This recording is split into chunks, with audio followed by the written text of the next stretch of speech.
13 मार्च 2026 रोजी महाराष्ट्र शासनाने एक महत्वाचा GR म्हणजे शासन निर्णय काढला आणि हा निर्णय घेतलाय अन्न, नागरी पुरवठा आणि ग्राहक संरक्षण विभागाने. यामागचा उद्देश एकच की संपूर्ण राज्यात गॅस पुरवठ्याची जी व्यवस्था आहे ती आणखी पक्की करायची. सगळ्यात मोठा आणि महत्वाचा निर्णय हा आहे की प्रत्येक जिल्ह्यात एक खास कमिटी म्हणजे एक विशेष समिती बनवली जाणार आहे. या समितीचं काम काय असेल तर स्थानिक लेव्हलवर लक्ष ठेवायचं आणि पुरवठ्यात काहीही अडचण येणार नाही याची खात्री करायची. आणि या समितीमध्ये असणार तरी कोण? तर इथेच खरी गंमत आहे. यात पुरवठा साखळीतला प्रत्येक महत्वाचा माणूस आहे. बघा, अध्यक्ष आहेत जिल्हाधिकारी, त्यांच्यासोबत पोलीस अधीक्षक, जिल्हा पुरवठा अधिकारी, एवढंच नाही तर तेल कंपन्यांचे आणि गॅस एजन्सीचे प्रतिनिधी सुद्धा असणार आहेत. म्हणजे काय की सगळे महत्वाचे लोक एकाच टेबलवर, त्यामुळे निर्णय घेणे एकदम फास्ट आणि प्रभावी होणार.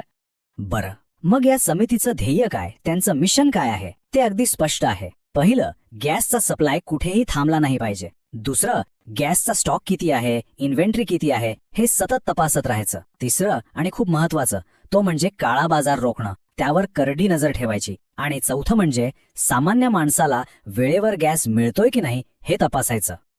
आणि इथे एक चांगली दिलासा देणारी गोष्ट आहे. सरकारने याचाही विचार केलाय, एक स्पष्ट प्राधान्यक्रम ठरवून दिलाय जेणेकरून ज्या अत्यावश्यक सेवा आहेत त्यांच्यावर अजिबात परिणाम होणार नाही. तर ही प्रायोरिटी लिस्ट नेमकी काय आहे? यात सगळ्यात वर आहेत हॉस्पिटल्स, मग सरकारी हॉस्पिटल्स, अंगणवाड्या आणि शाळा, खास करून तिथल्या माध्यान्ह भोजन योजनेसाठी. यावरून एक गोष्ट स्पष्ट होते की सरकारने समाजातील जे सर्वात महत्वाचे आणि गरजू घटक आहेत त्यांची काळजी घेण्याला सर्वोच्च प्राधान्य दिलेलं आहे. ओके, आता येतोय सगळ्यात महत्वाचा भाग आपल्या सगळ्यांसाठी. या सगळ्या प्रक्रियेत आपले हक्क काय आहेत आणि समजा काही अडचण आली तर आपण तक्रार कुठे करायची. तर ही एक खरंच मोठी आणि खूप महत्वाची गोष्ट आहे. प्रत्येक जिल्ह्यात 24 तास म्हणजे 24/7 सुरू असणारा एक कंट्रोल रूम असेल. याचा अर्थ मदतीसाठी किंवा तक्रार करण्यासाठी आता दिवसाची किंवा रात्रीची वाट बघायची गरज नाही. आणि तक्रार करायची कशी तेही एकदम सोपं केलंय. त्यासाठी एक खास हेल्पलाईन नंबर असेल आणि एक व्हॉट्सअप नंबर सुद्धा दिला जाईल, म्हणजे कोणीही अगदी सहजपणे आपली तक्रार नोंदवू शकेल.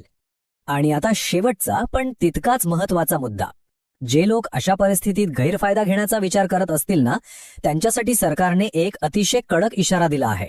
तरी इशारा काय आहे? सरळ आणि स्पष्ट. गॅसची साठेबाजी करणं किंवा त्याचा काळा बाजार करणं हे अजिबात खपावून घेतलं जाणार नाही. सरकारने हे अगदी निक्षून सांगितलंय. आणि ऐका, हा इशारा फक्त बोलण्यापुरता नाहीये. त्या GR मध्ये म्हणजे शासन निर्णयात स्पष्ट लिहिलंय, जो कोणी यात दोषी सापडेल त्याच्यावर जीवनावश्यक वस्तू अधिनियम 1955 या कायद्यानुसार कडक कारवाई होणार. एकंदरीत बघितलं तर सरकारने उचललेली पावलं योग्य दिशेने आहेत, नाही का? समित्या बनवणं, प्राधान्यक्रम ठरवणं, तक्रारीसाठी सोय करणं, हे सगळं कागदावर तर खूप छान दिसतंय. पण खरा आणि मोठा प्रश्न हाच आहे की या सगळ्या नवीन नियमांमुळे गॅसचा काळा बाजार आणि साठेबाजी खरंच थांबेल का, यावर विचार करायलाच हवा.